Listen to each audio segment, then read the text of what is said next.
자, 우리 계속해서 다니엘서를 생각해 보고 있습니다. 이쯤에서 좀 복습을 한번 좀 해보면요. 당시 세계 최고의 이 제국은 바벨론 제국입니다. 이 바벨론 제국에 의해서 이스라엘은 멸망을 하게 되죠. 그리고 여러 차례, 한 세 차례에 걸쳐서 포로로 끌려가는 과정 속에서 이 다니엘과 그의 세 친구도 이렇게 포로로 끌려가게 됩니다.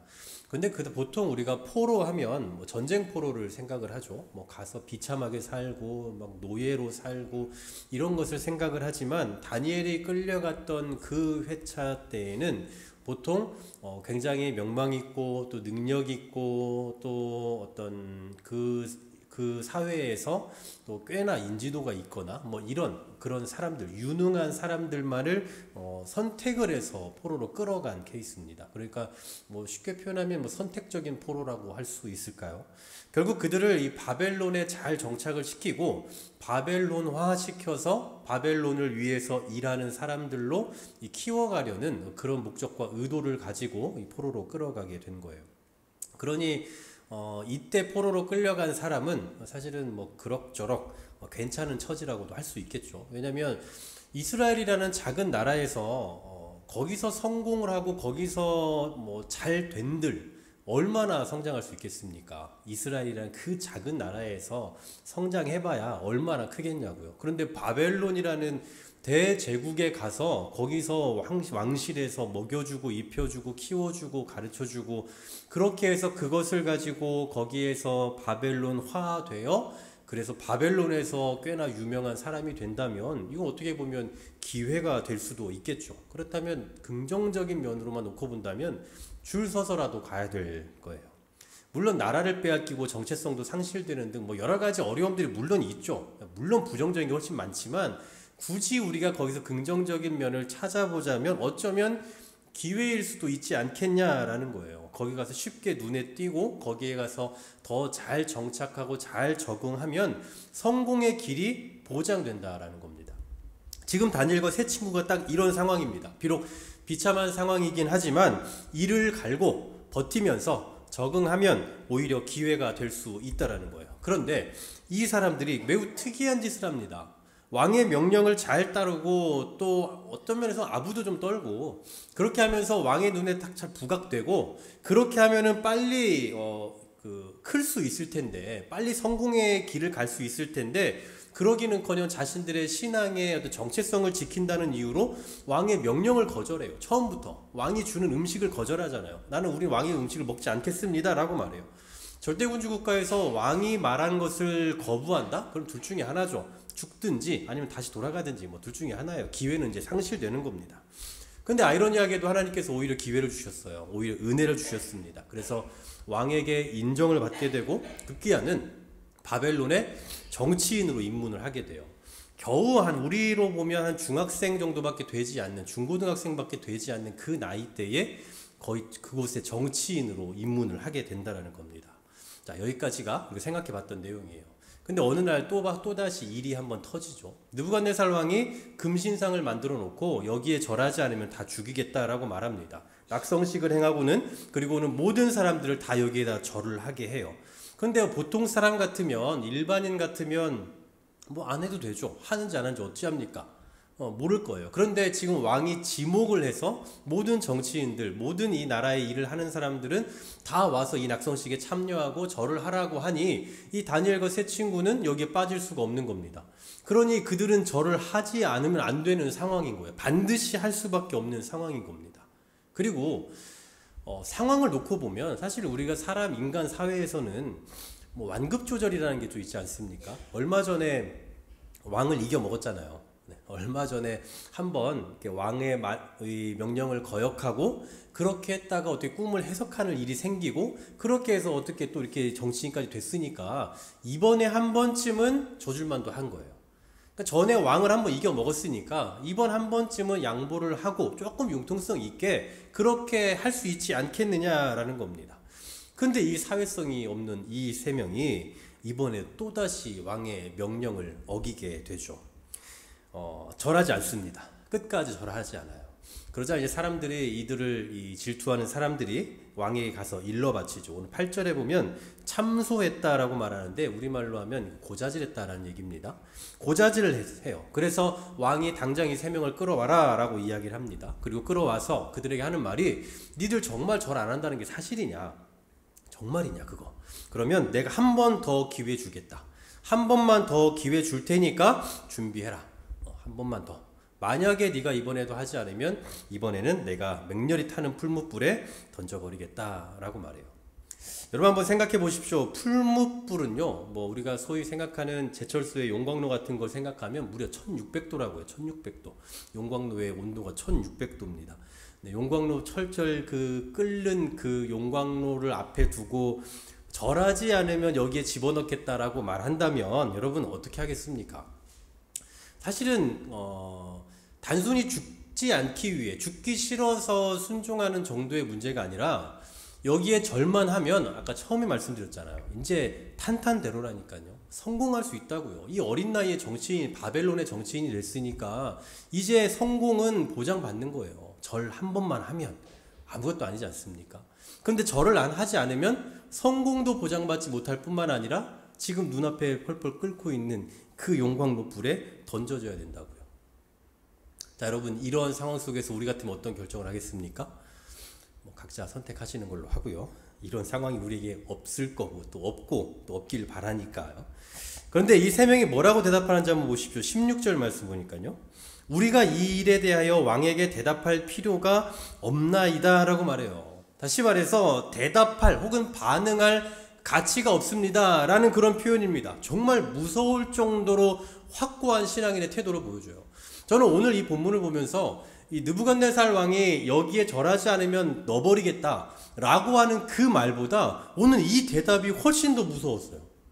여러분 솔직히 이런 위기의 상황에서 변명 한번 할 수 있지 않겠습니까?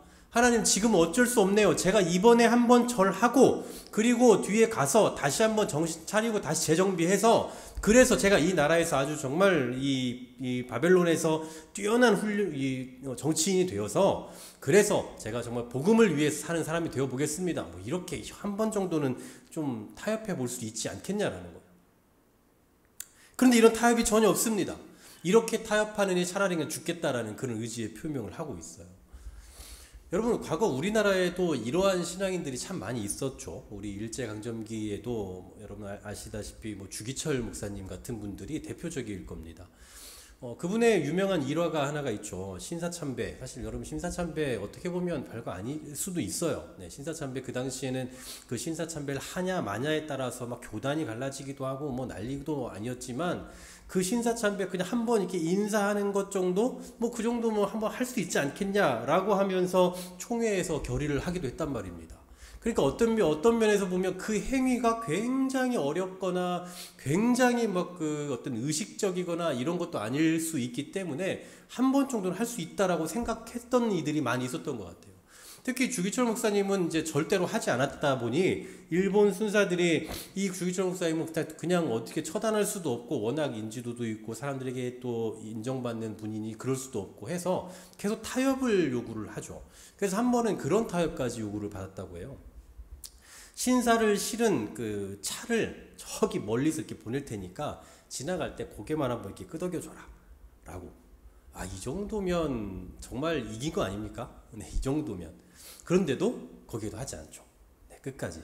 사실 그냥 그 예배 때도 시작하기 전에도 신사에 참배를 해야 되고 뭐 이런 류의 정도의 강요를 받아왔기 때문에 그런 정도에 대해서는 뭐 당연히 하지 않아야 된다라고 생각할 수 있지만 뭐 그 정도라면 버스로 저기 실어서 멀리서 한번 지나가는 정도의 고개 끄덕이는 것 정도야 뭐 한 번쯤은 할 수 있지 않나 라고 충분히 생각할 수도 있지 않겠냐라는 거예요. 그런데도 끝까지 하지 않았죠. 참 대단한 신앙인들의 모습이 아닐 수가 없습니다. 타협이라는 걸 보이지 않아요. 그냥 좀 융통성 있게 한번 하자라고 할 만도 한데 절대로 그런 게 나오질 않습니다. 어떻게 이런 태도를 보일 수 있을까요? 뭐 주기철 목사님도 그렇고 오늘 본문에 등장하고 있는 사드락 메삭 아벳느고 이 다니엘의 세 친구들도 어떻게 이런 신앙의 태도를 보일 수 있었을까요? 바로 하나님에 대한 절대적인 신뢰가 있었기 때문이에요. 하나님은 분명히 살리실 거다. 내가 용광로에 들어가는 한이 있어도 하나님은 분명히 우리를 살리실 것이다 라는 그 분명한 확신이 있었다라는 겁니다. 그 증거가 17절에 나옵니다. 17절 우리 같이 한번 읽어볼까요? 17절입니다. 시작. 왕이여 우리가 섬기는 하나님이 계시다면 우리를 맹렬히 타는 풀무불 가운데에서 능히 건져내시겠고 왕의 손에서도 건져내시리이다. 아멘. 풀무불에 넣으려면 넣으라는 겁니다. 왜냐? 들어가도 우리는 죽지 않을 거라는 거예요. 하나님이 우리를 지키실 것이기 때문에. 아니 1600도 정도로 타는 그 풀무불에 들어가도 죽지 않는다라는 그 생각을 누가 합니까? 말도 안 되는 얘기예요. 그만큼 하나님이 우리를 지키실 것이다라는 그 분명한 확신이 있었다라는 거예요. 바로 이런 확신과 이런 신뢰가 있었기 때문에 이러한 말도 안 되는 상황 앞에서 조금도 타협하지 않고 절대로 절하지 않겠다라고 말할 수 있었다라는 겁니다. 근데 여러분, 여기서 끝나면 큰일 나요. 여기서 그치면 문제가 생길 수 있습니다. 오래전에 있었던 일인데요. 뭐 그리 잘 알려진 사건은 아닙니다만 하여튼 우리나라에 꽤나 아주 유명한 교회에서 있었던 일이에요. 산상 집회를 하고 이제 여름에 산 위에서 뭐 그 당시에 그런 게 많이 있었잖아요. 거기에서 이제 수련회를 하고 청년들이 수련회를 하고 이제 내려오는 중에 이제 비가 많이 온 겁니다. 비가 많이 오면 뭐 아시다시피 이제 뭐 냇가나 이 어떤 그 뭐랄까 계곡을 타고 내려오는 그 물살이 굉장히 세잖아요. 물이 이제 너무 많이 흐르니까 이제 그 도저히 건널 수 없는 상황이 생긴 거예요. 근데 그때 이 3명의 여자 청년들이 우리는 살려주실 줄 믿습니다 하고 어깨동무하고 그 물 들어가요. 그리고 며칠 후에 한강에서 시신이 발견됩니다. 오래전 일이기도 하고 또 잘 알려져 있지도 않은 일로 알고 있는데 믿습니다 하는 그 신앙, 그러니까 수련회 때 얼마나 은혜를 받았겠어요. 그 뜨거움, 하나님 살아계십니다, 하나님 믿는 자들에게는 능치 못할 일이 없다, 막 이런 거에 대한 분명한 확신을 가지고 있다 보니 여기 들어가도 살리실 거다 라고 생각하고 간 거예요.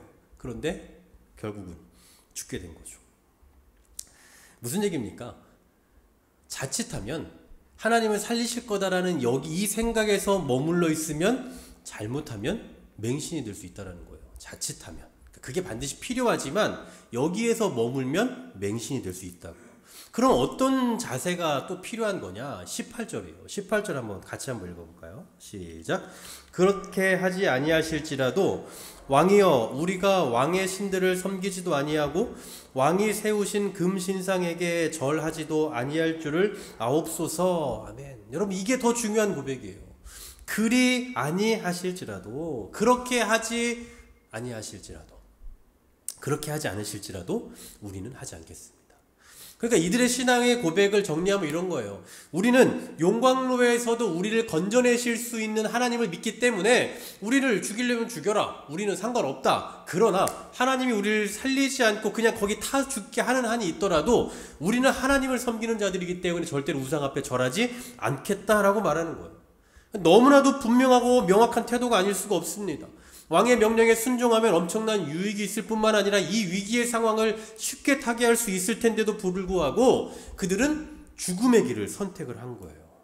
그리고 왜 이런 선택을 했나? 왜 이런 말도 안 되는 선택을 했나 보니 우리가 거기에 들어가는 한이 있어도 하나님 우리를 살리실 거야 라는 단순히 그 확신만 한 것이 아니라 그냥 타 죽는 한이 있어도 하나님을 믿는 우리가 절대 그래서는 안 된다라는 그 확고한 신앙의 태도가 있었기 때문입니다.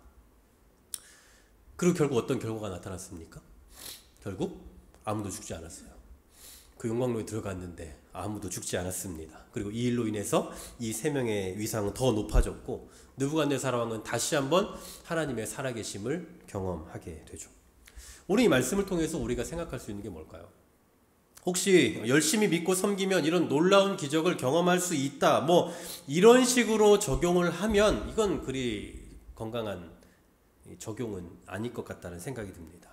이미 우리가 살펴봤지만 다니엘의 세 친구는요, 이렇게 하면 하나님이 은혜 주실 거야 라고 그런 생각으로 버틴 게 아니었어요. 그들은 말 그대로 죽으면 죽으리라 하는 심정으로 그냥 들어간 겁니다. 뭔가 어떤 결과를 기대하고 기적을 생각하고 예측해서 이 일을 한 게 아니라고요. 이렇게 우리가 이런 믿음을 보이면 하나님이 우리를 분명 살려주실 거야. 뭐 이런 믿음이 아니었다라는 거예요.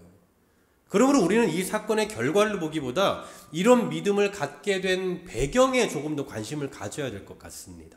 저는 그래서 이 배경을 좀 한 두 가지 정도만 생각해 보고 싶은데요. 첫 번째로는 그럼에도 고난은 있다는 겁니다. 그럼에도 고난은 있다.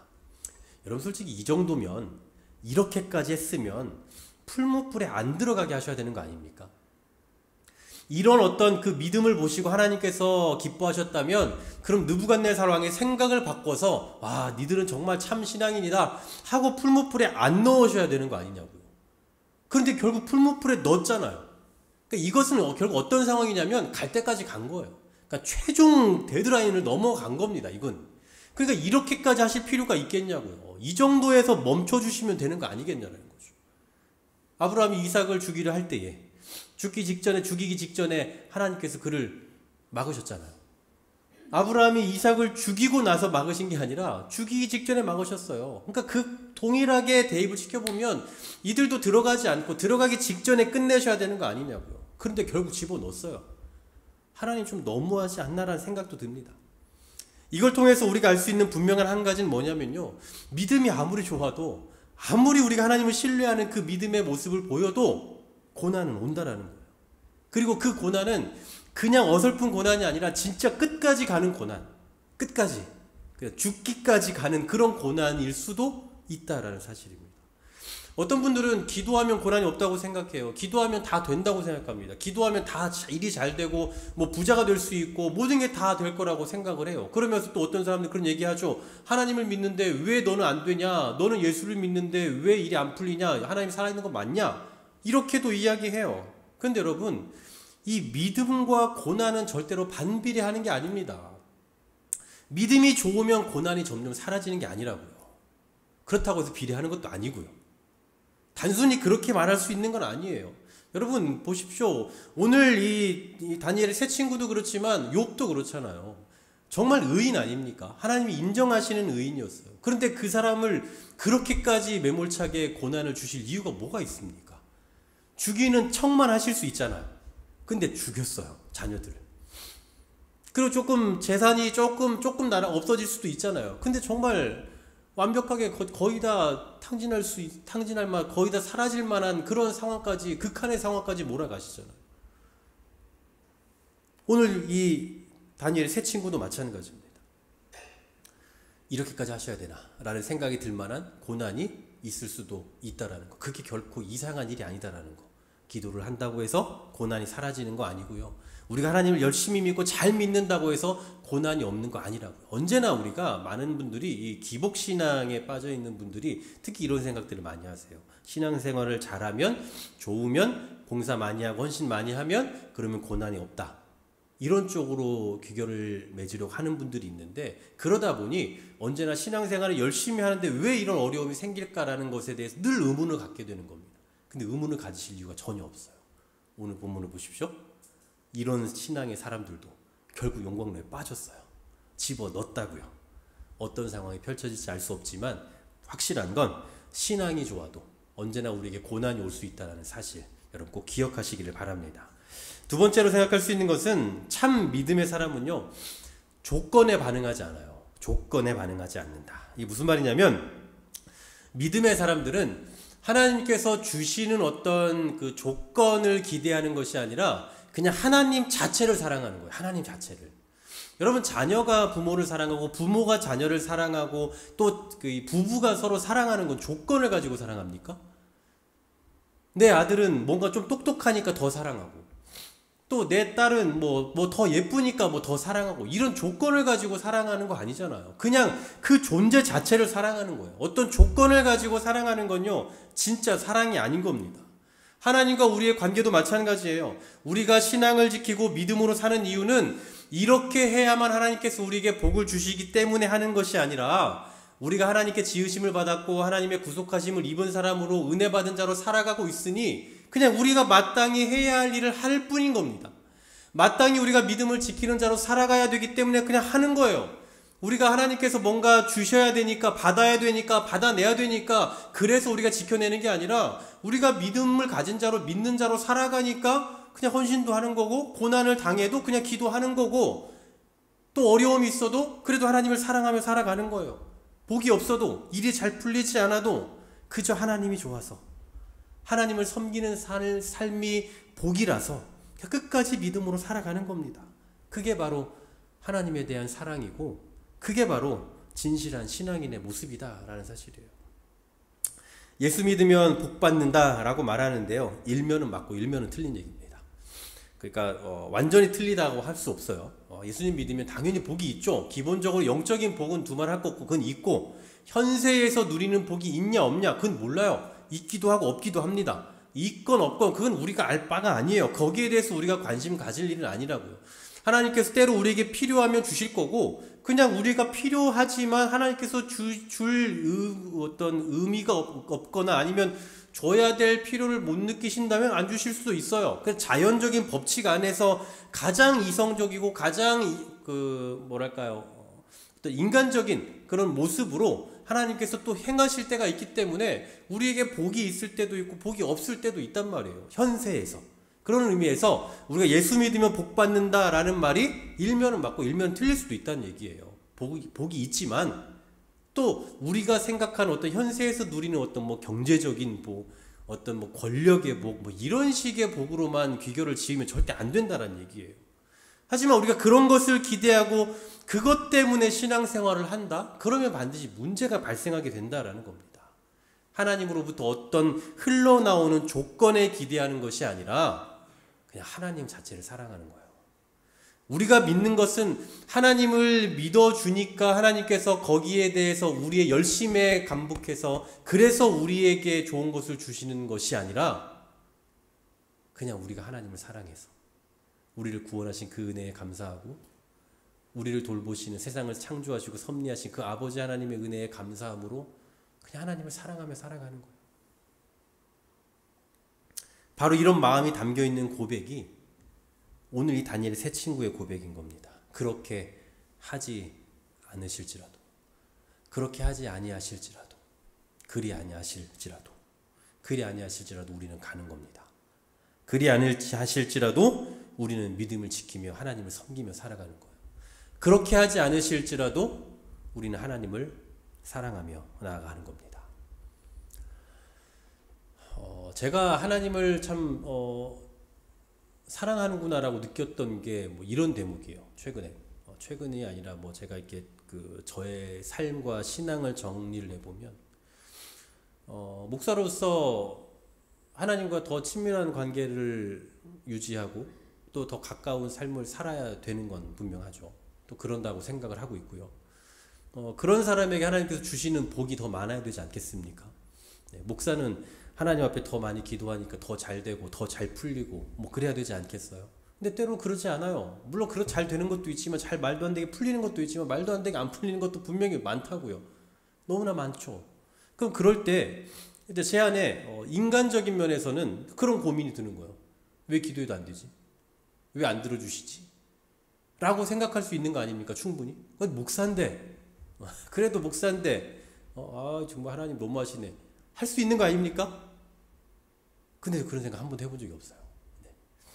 그런 생각 한 번도 해본 적이 없고 또 기도를 분명히 어떤 제목을 가지고 기도를 했는데 그렇게 되지 않는 경우도 있단 말이에요. 기도 한 대로 되지 않는 경우가 얼마나 많겠습니까?